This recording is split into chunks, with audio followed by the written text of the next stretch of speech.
Ready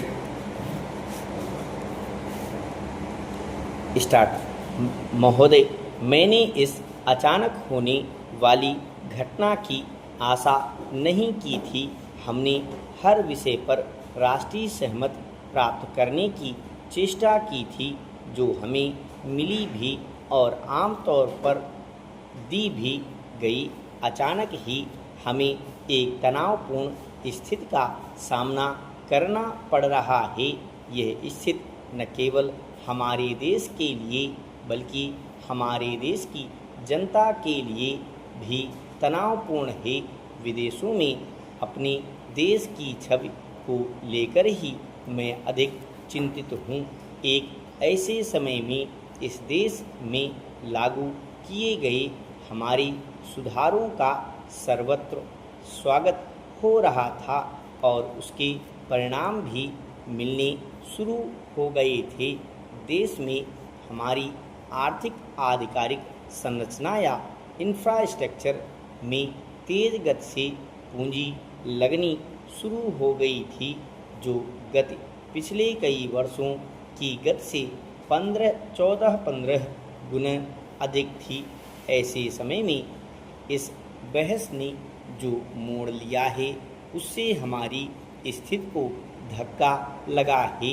इससे हमें जो क्षति हुई है उसे ठीक कर पाने में अब समय लगेगा। सरकार द्वारा पदभार संभालने के 3 या 4 दिन बाद 26 या 27 जून को मैंने प्रतिपक्षी दलों के नेताओं की एक बैठक बुलाई थी। हमारे वित्त मंत्री ने पूरी स्थिति उनके समक्ष रख दी थी। विचार विमर्श के अंत में प्रायः हम सब इस पर सहमत थे और कोई विकल्प नहीं है। उससे हमें हिम्मत बंधी कि हम नए सुधारों के साथ आगे बढ़ें। मैंने संसद के दोनों सदनों में भी और बाहर भी यह बात बिल्कुल स्पष्ट कर दी है कि मैं सदस्यों की संख्या पर निर्भर नहीं कर रहा और मैं इस बात से भयभीत भी नहीं हूँ। यदि सदन में हमारे पास 20 या 30 सीटें अधिक भी होती तो भी मैं आम सहमति के तरीके को ही अपनाता, क्योंकि अब समय आ गया है कि हम केवल सदस्य संख्या के बल पर ही अपनी आज की समस्याओं का समाधान नहीं कर सकते, परंतु जब इस प्रकार की स्थिति उत्पन्न हो जाती है तो सदस्यों की संख्या निश्चित ही महत्वपूर्ण हो जाती है। मैंने कभी नहीं सोचा था कि ऐसा स्थिति आएगी।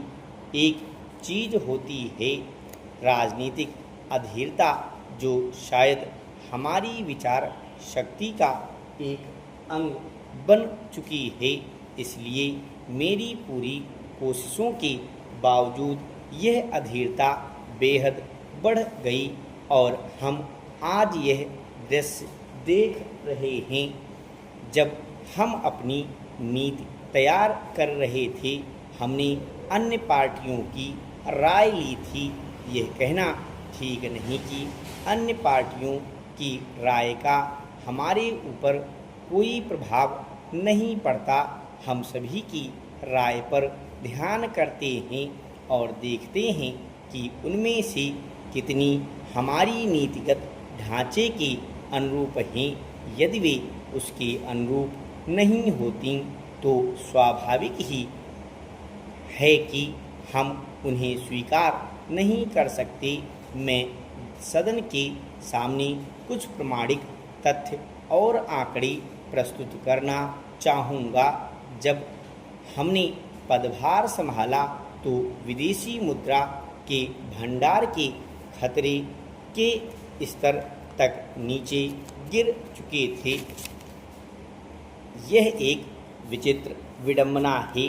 पिछले कई दशकों से लगातार स्त्री पुरुष अनुपात में बढ़ती खाई को लेकर चिंता जताई जाती रही है।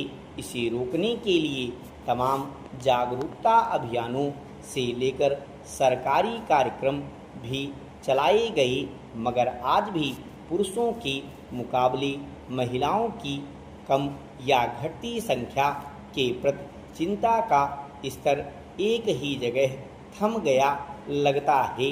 हालत यह है कि इसके एक मुख्य कारण के रूप में भ्रूण हत्या पर चर्चा तो होती है, उसे रोकने के लिए नियम कायदे भी बनाए जाते हैं, लेकिन अब भी इसका दायरा, इसका सहारा लेकर बेटियों को दुनिया में आने से पहले ही रोक देते हैं।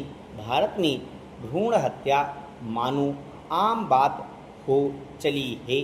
जन्म के बाद लड़कियों को लावारिस छोड़ने अथवा झाड़ियों में फेंकने की भी घटनाएं आए दिन सामने आती रहती हैं।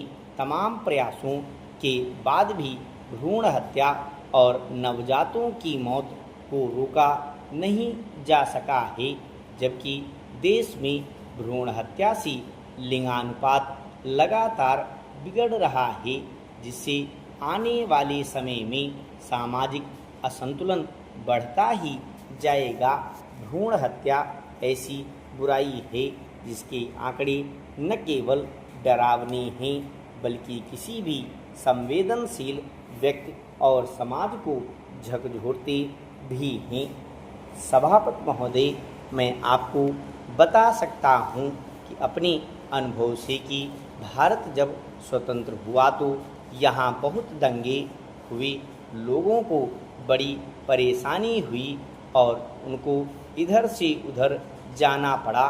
तो कुछ लोग कहने लगे कि इस स्वतंत्रता से हमें क्या मिला, इस जनतंत्र से हमें क्या मिला, इस लोकतंत्र से हमें क्या मिला, जब इतनी बर्बादी हुई, हम अंग्रेजी सरकार से किस तरह से बेहतर हैं।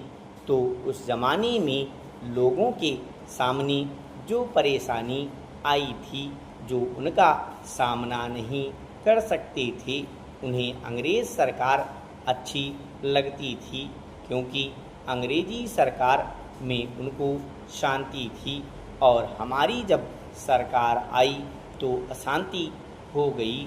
कुछ लोग स्वतंत्रता की कोई भी कीमत देने के लिए तैयार नहीं हैं, वे चाहते हैं कि निःशुल्क ही मिले। हम जानते हैं कि और देशों में स्वतंत्रता की प्राप्ति के लिए बहुत संख्या में मार काट हुई। महात्मा गांधी के पुण्य से, उनके आशीर्वाद, उनकी पहल से और उनके बनाए हुए वातावरण से हमें बहुत थोड़ी कीमत ही स्वतंत्रता के लिए देनी पड़ी। फिर भी कुछ लोग इस कीमत को देने के लिए तैयार नहीं थे। इसलिए यह कहना कि अगर एक बार हमें जनतंत्र मिल गया तो हमेशा के लिए पक्का रहेगा, यह ठीक नहीं है। हमारी समाज में ऐसे कमज़ोर लोग बहुत हैं जो समझते हैं कि यह पद्धति ही खराब है, जिससे हमें परेशानी हुई है। कोई दुकानदार है, उसको क्या फ़र्क पड़ता है कि कौन सी पार्टी आए और कौन सी पार्टी जाए, जनतंत्र आए या जाए, अंतर पड़ता होगा अप्रत्यक्ष रूप में, लेकिन प्रत्यक्ष में उनको अंतर नहीं पड़ता है। इसलिए हमने आज यह काम किया है। पंचायती राज के माध्यम से हमारे संविधान निर्माताओं ने जो काम करवाकर दिखाना चाहा, वह यह था कि लाखों हमारे लोग हमारे देश में इस प्रणाली में, इस नई व्यवस्था में जुट जाएं।